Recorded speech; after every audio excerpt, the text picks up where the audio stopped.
welcome everyone to this very special episode of Soundipity. Today we're stepping into a world of blood soaking rings, whispering marshes, and an ancient decaying land ruled by cruelty and forgotten truths. A world where a fighter's rage burns like an uncontrollable spark, where every bone on a chain carries the weight of a life taken, and where hope somehow still flickers in the darkest of the dark. We are thrilled to be joined by the mind behind this powerful debut dark fantasy novel, the author of Crimson Vow, The Guardian's Chain, Ross Carruthers. Ross has crafted a story that's raw, visceral, and deeply emotional. A grim quest of vengeance, loss, and resilience that's already pulling readers to tears and leaving them hungry for more.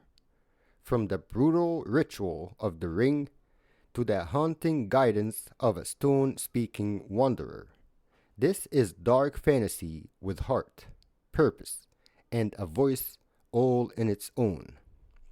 We'll be diving into the spark that started it all, the creative fire that shaped Jharhin's journey, how Russ poured pieces of himself and those close to him into the unforgettable world, the challenges he overcame to bring it to life, and some very exciting hints about what's coming next. Ross, welcome and thank you for being here today. Thank you for having me. Absolutely. Um, Cobra and I were just talking right before we get into recording, and we really loved your book. Your book here, we are talking about Crimson Vow, and it really captivated us. And let me start with you with this. What was the first spark or image that made you think, I have to write this story? Was it characters? Was it a scene? Was it a feeling? Or something else entirely? So it actually started around 6 years ago. Oh, I was invited by a friend to do a D&D campaign. okay. Um, and having never done one before, I didn't really know where to start. And he was just like, make a character And this is sort of Dungeons and thing. Dragons, right? This is Dungeons and Dragons, yes. So that's actually where Jaren was born. Oh, He was my first ever Dungeons and Dragons character. And he just sort of evolved from there. I really liked the backstory that was written for him for the campaign, and I ended up just sort of fleshing that out. makes sense. Yeah, until like a sort of like a full world. Yeah, that's amazing. And how long did you keep like going with the D&D campaign, or how long was it? And It until, was 6 years ago. I actually only played one game. It was fun. I enjoyed it. I don't really have that much free time to commit to these sort of things, but I did right. very much enjoy it at the time. And yeah, that Jaren just sort of like evolved as a character from there into the protagonist of the book. So Oh, that's amazing. So it's like 6 years of an idea. We didn't continue as the game, but that character grew with you and grew in you that you wanted to even build a whole world that it would fit in. yeah, exactly that. I'd sort of had ideas for the book around the same sort of time or just thereafter, so it was kind of like a nice fit, quite an easy transition to just sort of move Jaren from the Mm, already written character sheet for Dungeons and Dragons directly into like the world of the book. yeah, Basically having the character sheet for reference to pull from right away was very helpful. So yeah, no doubt. And was there like any other influences when it comes to like the world that you built in the book aside from the Dungeons and Dragons? so a few things really. A lot of it comes from like Scottish culture and like history. Like obviously being Mm, Scottish myself, that's something right. that I can pull from. Little settlements, little clans as they were known back in the day in Scotland. So that's kind of what Jarn's village is based on, like little clans of Scotland. Yeah, what stands out to me whenever I see anything in that part of the world is that to me it looks like you are looking at a painting, and it's just like so captivating and breathtaking that it's just like each scene, any angle of it, it looks like a painting. It's so beautiful out there. I wish to visit one day. Oh, thank you. Yeah, it's a very very nice place. Especially like the Highlands and like places out west. You know, there's a lot of like very scenic areas, nature, stargazing, that sort of thing. So yeah, it's a beautiful place at the right time of year. Absolutely. And let me get you back to that book. So there is, and correct me if I'm wrong, there is a concept of a spark in the blood that I seen there. It's this uncontrollable inner fire. And it feels like the right driving force for Jharhin's story. Is that what happened here? Yeah, so it's a big part of Jarn's story. I wanted to build a magic system that was maybe like a little bit different. You know, I'm a fan of magic that's like not so much a gift, but is in equal parts a curse. Oh, okay. I like Um, that. so obviously, without giving too much away, that'll evolve throughout the book and become a little bit more clear. But all magic in the world in the book is both blessing and curse. You know, it costs Mm, as much as it pays.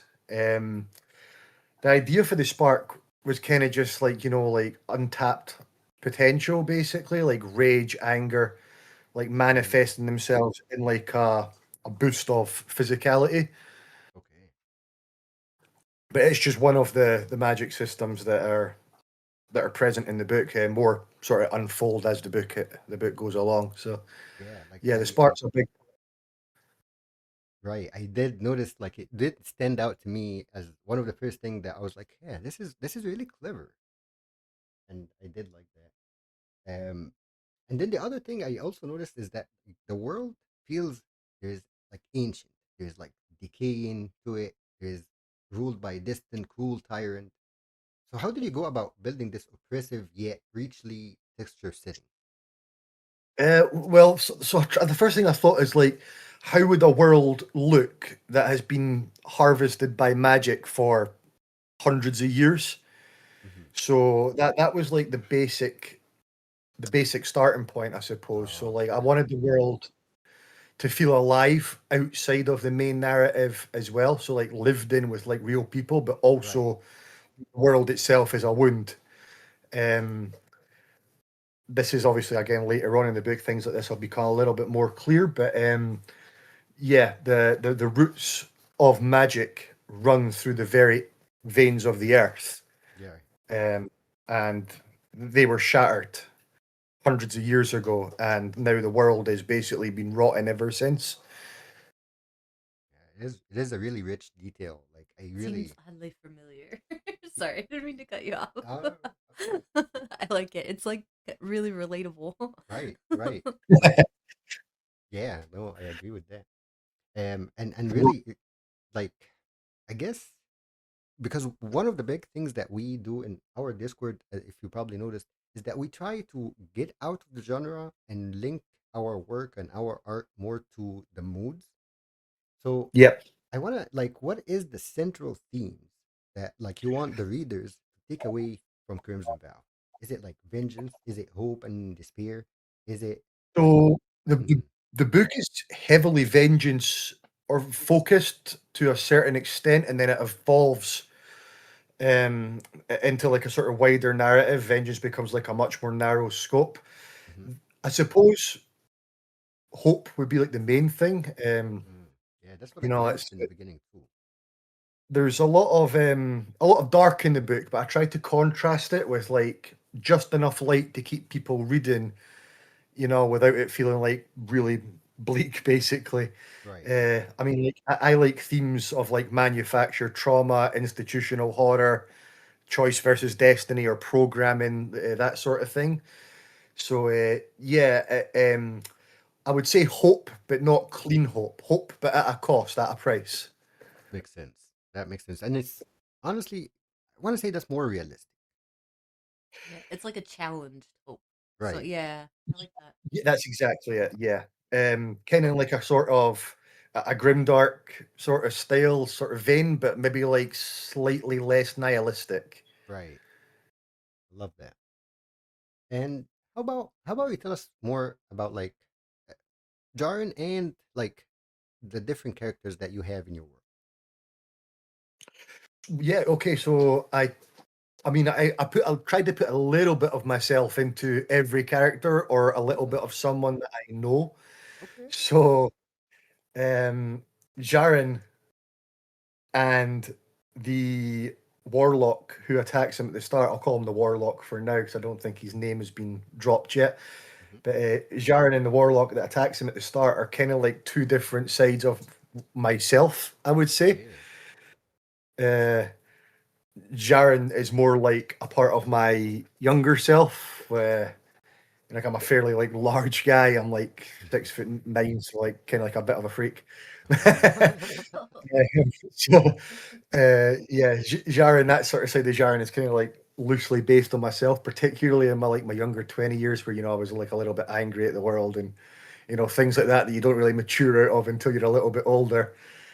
And then the Warlock is a little bit more of a complicated character. He's cynical and bitter, but he realizes that within himself and is able to laugh about it. And I would say that was kind of more like me in my later 20s. Mm.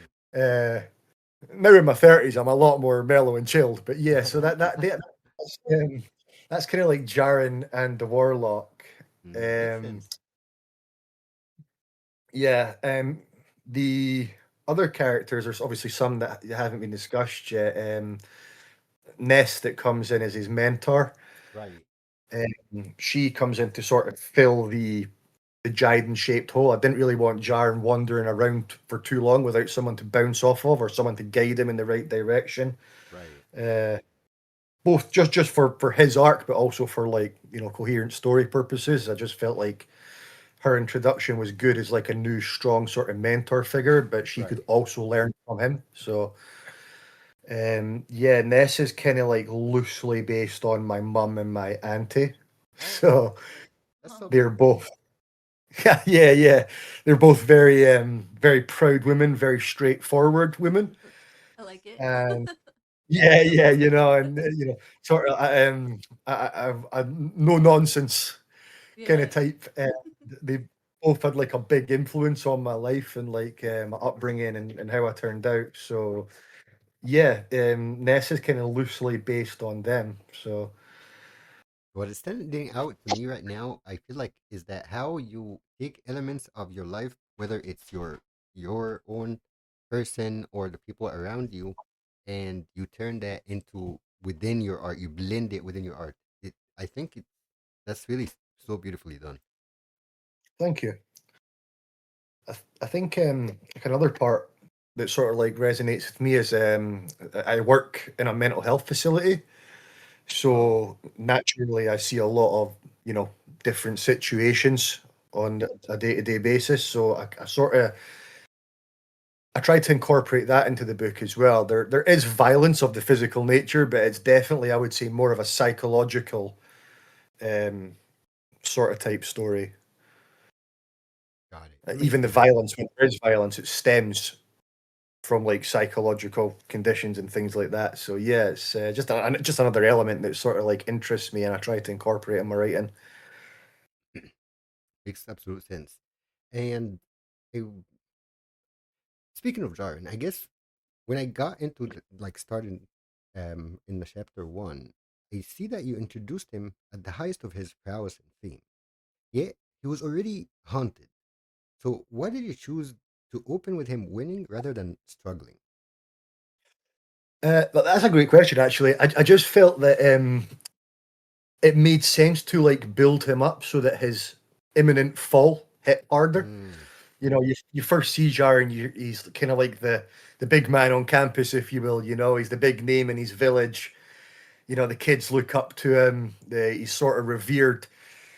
There's a lot of sort of mystery surrounding his life. Even in his own mind, he doesn't really know much of his own family's history and why people look at him the way they do and why he's such a good fighter. He's, I suppose, a little bit ignorant or arrogant at the time. Mm, Um, yeah, so that kind of makes his sudden fall, especially the way it's handed to him so effortlessly, so nonchalantly by the warlock, for me, land a little bit harder. mm. Yeah, that makes sense. I was actually gonna ask, what was like the most difficult part about building these characters? Probably trying to make each of them come across as unique, or at least unique from each other. Right. You know, trying to give people their own voice, their own background, their own story, trying to make them like distinctly unique enough that if you were to read a page without any pronouns or names, that you could still hopefully pick up who was Mm, speaking and like whose point of view you were in. makes sense. And um, I mean, like you did mention when it comes to the Jharhin and the Warlock, that was coming from you and from this. Was there like from your mom and auntie? Was there like other like inspirations within the characters or within the world, not necessarily the characters? Yeah, so I'm a big fan of like dark fantasy in general. So like my main inspiration will always be Joe Abercrombie. I'm a huge Joe Mm, Abercrombie fan. I've read everything he's ever written like four times or more. Um, so you know that sort of like morally grey, gritty, sometimes cynically self-aware sort of characters. That sort of like gallows humor that like bleeds through. That's my cup of tea. You know, I live in that. I love that. yeah, So, I mean, there's obviously a lot of others: Martin, Lawrence, Erickson. There's so many, you know, that excel. Character-wise, right. I feel like nobody does character better than Joe. So that's where like a lot of the inspiration come from as well. Like obviously, like sort of trying to emulate his style to a certain extent, but obviously putting your own spin and flavor on things. Of Because the course. last thing you want to do is copy someone. Right. And I think it really is hard to like full on copy someone. Like you gotta find yourself, kind of have to put yourself in it. Kind of have to put your thoughts in it. Like you gotta have like some kind of opinion that like you feel like you gotta interject in there. Oh, for sure. And Right. I mean, like I said, Joe's probably, in my opinion, one of the greatest of all times. Like, so there's no way I'm emulating him, anyways. That's fair too. Now speaking of the creative process and your craft, how long did it take you to write and revise the Crimson Vow from like the first draft to the final version? So Jaren was born like 6 years ago. I would say I started to write the story, or at least properly plan for the story, around 5 years ago. Oh wow. Um, it was a long process, and I will admit right now that I done like a lot wrong, especially in like the early stages. I wasted like a lot of time um trying to be a pantser, trying to like sort of just go off riff, and then realizing that I am not smart enough to go off riff. So having having to go back and like put like a little bit more of a an outline in place. You know, like even Right. it was just like sort of like bullet pointed outlines of, you know, like 36 chapters plus epilogue and roughly what I want to happen in those chapters, just like a very short note sort of thing. Mhm. In the beginning, I was having to go back. You know, I would write a bit, take a break for a week, come back to it, half forget what I had written, have to read kind of last few chapters and just like, you know, keep going over things like that. So what I ended up doing eventually is yeah, making the outline, which helped so much, but also just making like what I called like a tracker, a little tracker on the side. So once I had finished my day's writing, I would just put in a very shorthand note of what I had written. Mm. So that could be a character moving from A to B, an emotion that was expressed, a character meeting another character, or a side character that could potentially be called back to later in the book. If any items were introduced, just little simple things in like a shorthand that I could use as reference. So that combined with the outline saved me from having to go back and reading the chapters again to start writing again, Right. I feel like that's which super helped. relatable for anybody who writes, because like even with my articles on Medium, they're like 10 pages long, and sometimes if I don't have an outline, I circle so hard. And I'm like, no, Yeah, no, no. I that's need the me. outline. I need the outline. That is me. And the worst thing is like my idea is just like my brain is just like a scrambled box of ideas. So I Same. would find myself writing things for the book out with the main narrative and just, oh, that's a cool scene. Oh, I want to write that. I'll write it out. And I'm like, oh, brilliant. Let's slot it in. There's nowhere it fits. Yes. Yes. It doesn't work with the story. God damn. So there's like 2 weeks worth of work that I've put into writing this particular scene and got it all like, oh, I love that. And now it's useless. You're like, now I So gotta reel it back in. Yeah, I yeah, so, totally so get yeah, that. that's that completely discarded, and that gets on your nerves. So you're like, oh, I think right, I'll take a week's break and come back, and so I wasted a lot of time being like inefficient. And at the time, I was working a different job. I'm very lucky that the job I have now afforded the luxury of a good few hours every day at work that I can write, Right. which helps massively, because I have like my own Absolutely. little office sort of thing. Yeah. No, I There's no absolutely feel that. So yeah, that makes the process a lot quicker. I wouldn't have released the book by now if I hadn't moved to this new job that I'm currently in. So yeah, that was a massive help as well. I feel like if you can set aside like however much time suits you per day, even if it's like an hour, you do really see the reward of that. Right. And that also stood out to me in the last episode we had. We were talking to Chronic, who's an artist, and Hmm. she has this system program she's signed up in where she cuts off 3 hours of the week, just 3 hours, but like it's absolutely doing nothing in these 3 hours but doing her art. So blocks out that time mentally, she's ready, and it really, like relates to what you're saying. It's like having that time allotted for creative, even if it was just an hour.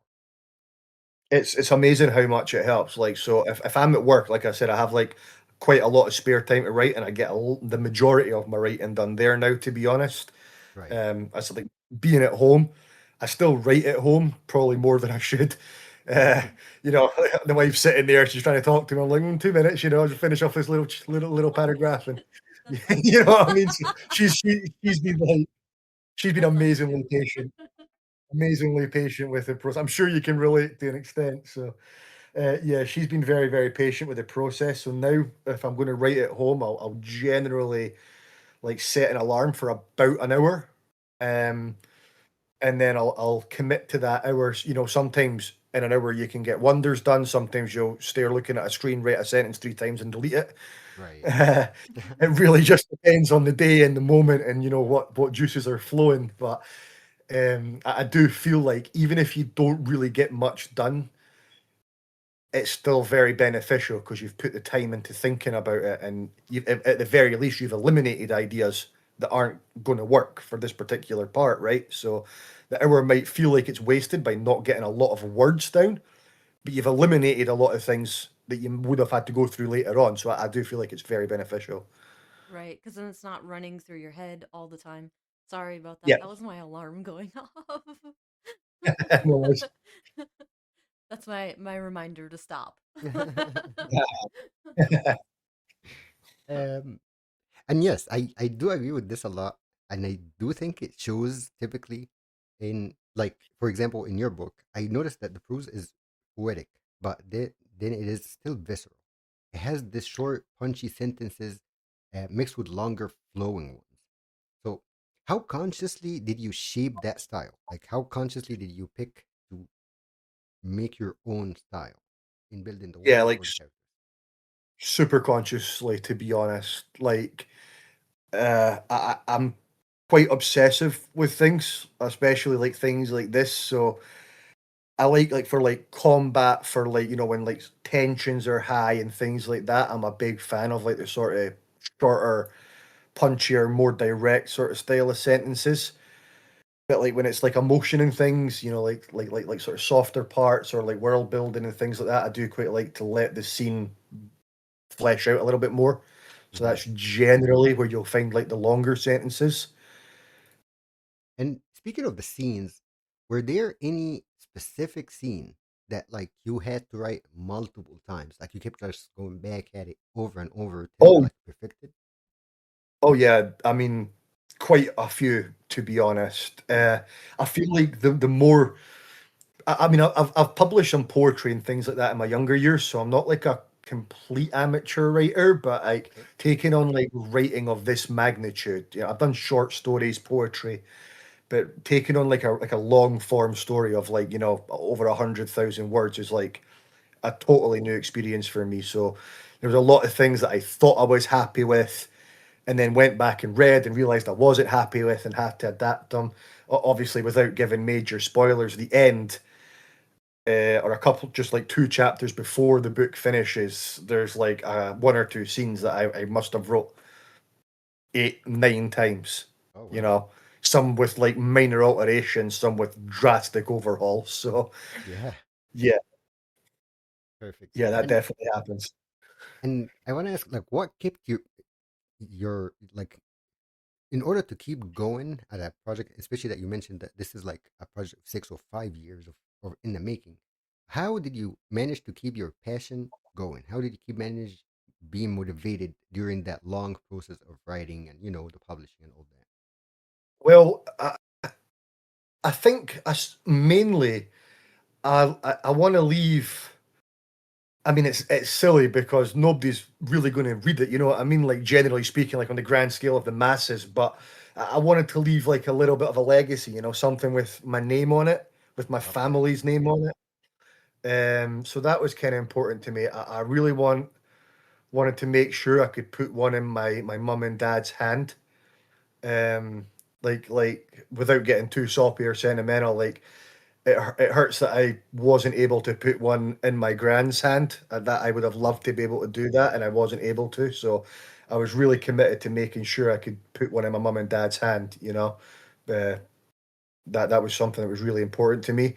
But also just like little things, like like friends' passion for the project, like my wife being very supportive through the project. That helped a lot. Oh, that's I have beautiful. like my friend who's like my brother in all but blood, basically. Like I love this guy, Demir, and his passion for the project. Constantly, oh, what's happening with this? Thinking, how's this going? And oh, tell me more.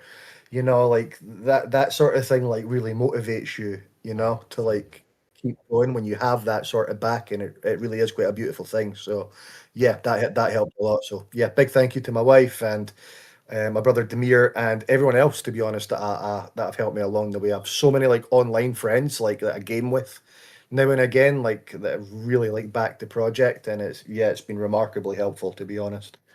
That is beautiful. Beautiful support. Um, what was, you would say, the biggest challenge that you faced, whether in writing it, in editing it, in publishing, in marketing? What was the biggest challenge? Oh, biggest challenge probably like the highs that burn out. So Mm, like when I finished the book, I was hyped, I was stoked. I right. couldn't wait to share it with the world. I was like, I'm so excited, all my friends to see it, everyone to read it. And then I was like, I have to edit everything though. So I haven't really finished it. I finished it, but not finished it. So yeah, True. then there's like, all right. So that hype's dead now. I'm back in and I'm editing and stuff like that. And that to me is like a more monotonous job because like you love the story, then you read it 100 times over, then you hate the story, and Mhm. you know what I mean?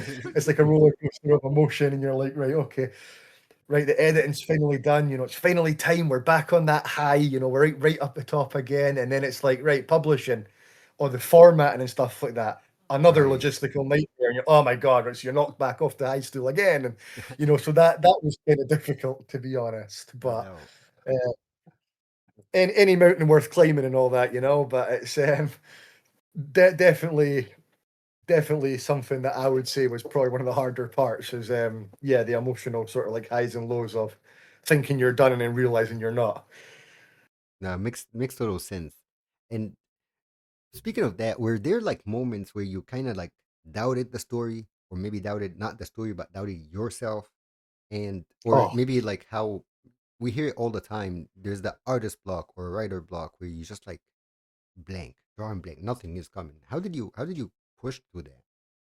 well, there's So many. I still doubt myself even now. I feel like it's hardwired just into me as a person to like always Mm, want to do better. right, So I mean, like it's hard to say, to be honest with you. It's you want to be the best at anything you're doing, right? right, It's human nature, you know. You want to be as good, at least as good as you can be right. at doing something. So sometimes when you feel like you're not putting out your maximum potential, at least it frustrates me. So that's like a kind of like a big motivator to like push through the hard times, is to really just try and like give the best of yourself, like in any situation in life. For me, writing in this instance, but anytime, I want to win. I want to win at anything I do. Yeah. No, that is a strong motivation, and that would definitely keep you pushing through the writer's block or anything.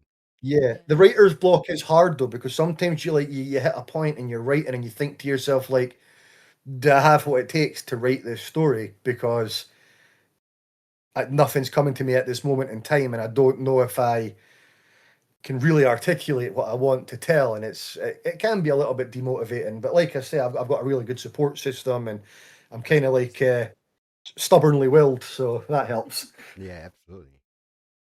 And when did you finally release Crimson Vow and it was out in the world? How did So, that feel? oh, it was a great feeling. It's one of the like, if you're someone that's publishing a book, it's a very like strange feeling, because it is like a wonderful feeling, like in general. But it's like you hit that publish button, and again, it's going back to the previous point of like that sort of hype and then falling off of it. You hit that publish Right. button, you done all your formatting, your editing, you're super stoked, you're excited. You hit that publishing button, and the first thing you see is under review, up to 72 hours. So you're like, Right. oh my God. So now you're waiting again, and then it finally gets approved and it goes live, and you can see it's live, and you search it on Amazon or Goodreads and Ingram, and there it is. There's your work, Right. in Barnes and Noble, in Waterstones, and all these big shops, and you're like, oh, this is super cool, and Right. then you're just like sitting like, right, okay, so now what? You know, Yeah. nothing's happened. Like the phone hasn't started ringing with like movie offers. I've not got like £1,000 in True. my bank account that wasn't there before. It's kind of like that sort of like lull where you're like, right, okay, now that's done, but it's not like this big explosion that happens of like it's more just like a little subtle, Right. kind of like proudness, I suppose, that comes with the fact of Right. just knowing that you've done it. So, And to you, what was like the biggest milestone? um, biggest milestone. Honestly, I would probably just say the moment where I realized that I was ready to publish, like, because I Mm, didn't think for a long time, I didn't think I was going to get there. makes Like, sense. even when the book was complete and I was editing it and things like that, because like I said before, because I'd read it so many times at this point Right. and the words were all becoming so familiar, that I was like, I just don't feel like it's good anymore. I'm bored of the story, and if I'm bored of the story, then other people are going to be bored of the story. But because like I'd read it so many times, I mean, if you read the same thing over and over and over again, eventually it's going to become monotonous. Mhm. Um, so I think probably when I got the feedback from my beta readers was probably the moment that I was like, I can like breathe a bit again now. Like the story is working how I hoped, and it is landing how I hoped, and it's kind of like all in my head, and I was able to step away for a month or two, and then come back and read it again with like a sort of fresher pair of eyes, and sort of realize that the thing that was bogging me down was just the fact that I was spending too much time in that moment on it. Makes sense. And I did notice also that it there are early readers, in fact they are praising the book. Like the book resonated not just with me, not just with Cobra, with actually more people. And it does seem, I was just looking at it again here, like it gives, like from the comments that people saying, that it gives them this if emotional impact, that it has dark yet hopeful, which is, I want to say that this is exactly what you were saying at the beginning.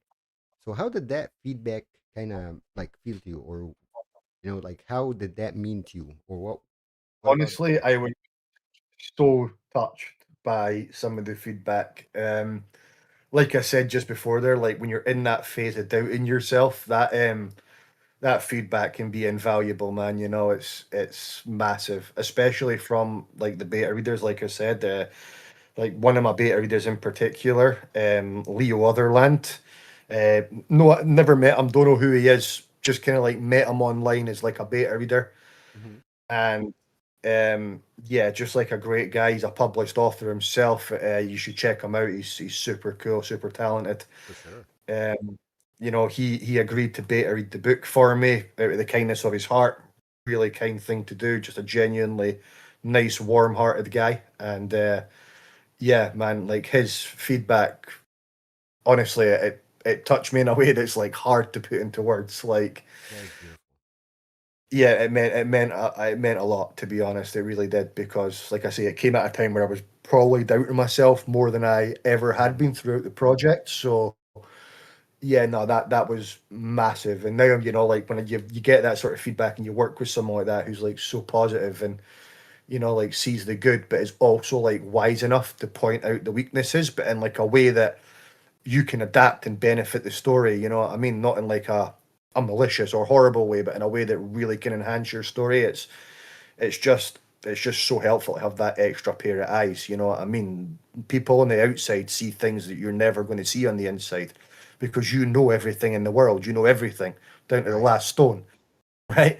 That's So true. you never really know if what you're writing is going to land the way with someone who doesn't understand the intricacies of the world the way you do.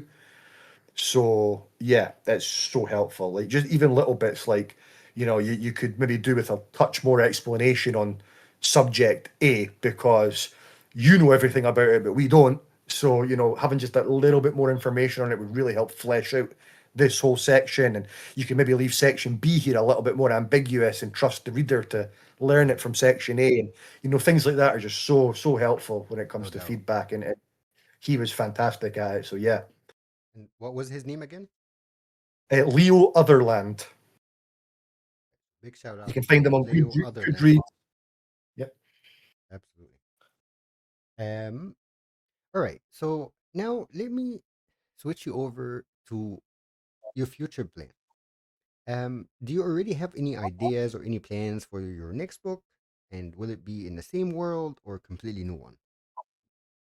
Yeah, so I've actually on the side for about the past year been building my next project. Nice. Um, so it's already well in the works.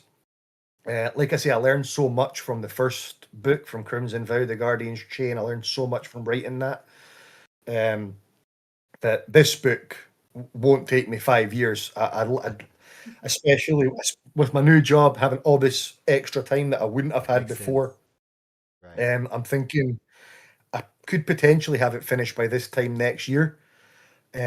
So what I'm working on right now is actually a duology, so a two-book series, Okay. and then I'm planning to do a follow-up trilogy, which would create like a mythology of one singular world, a different world from Crimson Vow.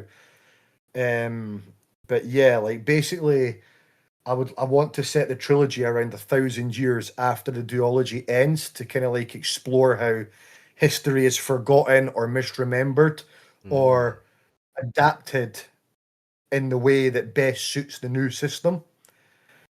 right. I So Oh, that sounds amazing. I want to, yeah, that Yeah. does sound amazing because that personally resonate with me so much, just because I do have this crazy wild idea too. Is that like the history as we know it is probably not exactly right. Some people no, kind of worked it to serve their purpose and it kind of stuck. And so yes, I resonate a lot with that idea of history could be different and we can have like different, speculative look at it. that's it, exactly. There's an old saying, and it's history is written by the winners. Exactly. So I love that. that is the basic premise. Again, without giving too much away, that is the basic premise. So the geology is kind of, again, I like magic that's taxing, that's corrupt. I'm not really personally a huge fan of like clean magic. I like magic that costs, you know. So Right. the So basic yeah. idea for the duology is that there's going to be light magic and dark magic in the form of brands. So like your light magic is brands that are taken by choice, marriages and things. So if you're going to get married, you'd get a light brand, which would brand and Mm. connect you to your partner. Things like forced military conscription and things are dark bands. They're, I suppose you would say, borderline slavery. And the bands are basically a harvester of like life energy. Mm. So that's kind of like a little bit of like the idea of the plot of like what's going to Yeah, that's a happen. It's beautiful going to, premise. I love that. yeah, thank you, thank you. It's going to focus on kind of like corruption at the highest level. Again, this is the sort of thing I like. So like similar sort of like themes to Crimson Vow, but presented in a different way, with like a much broader scope, a much wider cast. It's going to be multi-pov, with like six main point of view characters that will rotate between each with their own like hopefully very distinct voice and feelings and thoughts and their own contributions to the story that will eventually become forgotten, misremembered, or warped in the trilogy. So yeah, that's the premise of it. And the fun part, hopefully for me, the fun part is the trilogy is going to be set, like I say, hundreds of years later. So the people in the trilogy aren't really going to know why they're doing what they're doing, like the traditions that they're Mm. upholding from ancient times. They don't really know why they're upholding these traditions. But if you're someone that's read the duology, you will see these subtle bleeds in the trilogy, Oh, that's and beautiful. it'll be like a nice little callback, for people that have read all my work, that the loyalists, if you will. But if you're someone who's just found my work and decide to start on the trilogy will work as a standalone, and the callbacks will just be like cool little world building sort of like things to them. Mm. Cool little world building. Oh, look, that's cool. Like these people carve crooked winged sparrows to like leave on graves, for example, which sounds like a nice little thing, a nice little funeral tradition. But it's actually going to stem back to the duology from a guilt-ridden warrior who accidentally kills a child, like in a war, doesn't know it's a child, and then that haunts him and sort of breaks his mind, and that's why he carves the sparrows for the graves of children, and then like their wings are like crooked deliberately because it represents his like PTSD, broken mind, like a mind that can't think straight, a sparrow that can't fly straight. So like just little things like that, you know what I mean, that are like going to bleed over across both books, but like be a prominent feature of the geology, but then like a nice little touch in the trilogy rather than like a main motif. I like that a lot. It's like having a side quest of like solving a puzzle within the book, within the story. Yeah, yeah. So I like that. I like that a Yeah, lot. I love how Yes, like strategic and deliberate. This is beautiful. thank you. Yeah, I'm like I said, I'm definitely a planner. I'm definitely a planner. I It have definitely shows. nothing but respect for pantsers. Like I don't know how they do it. It is super impressive. Like crazy work. I just get lost if I try to, like go off the cuff. But I mean, naturally, things adapt and things change in a story anyway, right? So like, Right, there's only so much planning you can do. right. Um, but yeah, so I tried to plan the outlines, but yeah, so that's the future work. I'm hoping to have book one of the duology out by around this time next year, and then the Okay. duology complete. So book two being around like 6 months to a year after that. Because I've already started writing it. All the bones are in place. I've got a couple of chapters already written. Um, yeah, just I could potentially have it done in 6 months. It really just depends how my commitment is and like how Right. my work schedule is and things like that. So yeah, there's yeah, big plans on the cards, big plans. Hopefully it all Beautiful. comes together. Yeah, hopefully it will all Yeah, fall it's so in place. exciting. Absolutely exciting. Um, and then I want to say for people that read your work, that are about to read your work, people that fell in love with Jharhin and this world, people are that looking forward to that duology and trilogy, and hopefully also we will get you back here when you have your second book. So I'm gonna take you on that. Hopefully you can be willing to come back here when you have the next second book. Um, but these people, how can they best support you right now? Whether it's reviews, words of mouth, social media? How can they reach out to you? How can they support you? What can they do? First off, I would love to come back. I've had a great time on this. It's been awesome. Thank you. Thank you so much for, like I say, letting me come in the first place. But yeah, support wise, I mean, reviews, reviews are king, right? So like Absolutely. anyone who like reads the story and enjoys it, a review on Amazon, on Goodreads, wherever, it goes a long, long way. It really does. Absolutely. Um, any sales at all, like anyone who's interested in it that thinks it could be a fun read, yeah, every sale on Amazon feeds the algorithm and makes you more likely to be discovered by like unknown people. That's massive. Right. Honestly, word of mouth.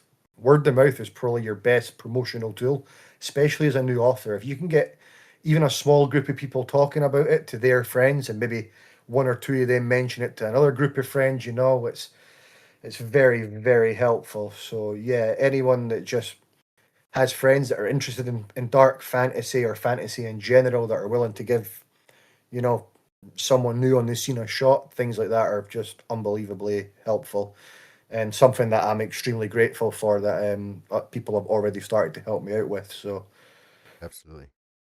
So you guys heard it. So you can find all his work on Amazon. You can find it on Goodreads, reviews, word of mouth. And I always say this, and I think this is really the best part is that if you guys love the work, if you guys love what's going on, the best part is that he's here with us in the Discord. So you can join. We can all be part of this one community where we all interact together. And with that, I really want to thank you, Ross, for being here. Thank you for your amazing book, for it, the book. When we started reading it, we already fell in love with it. But now that we know that your characters is in the characters, the people that you love are in the characters, the inspiration behind the world and everything in it, it makes it even 100 times better. Thank you again for being here, and um, yeah, thank you so much. Like I say, no, I genuinely appreciate having a platform to speak on is so helpful. And yeah, this one in particular has been super cool, professional, really chilled conversation. I'm just loving being part of the Discord in general, the channel.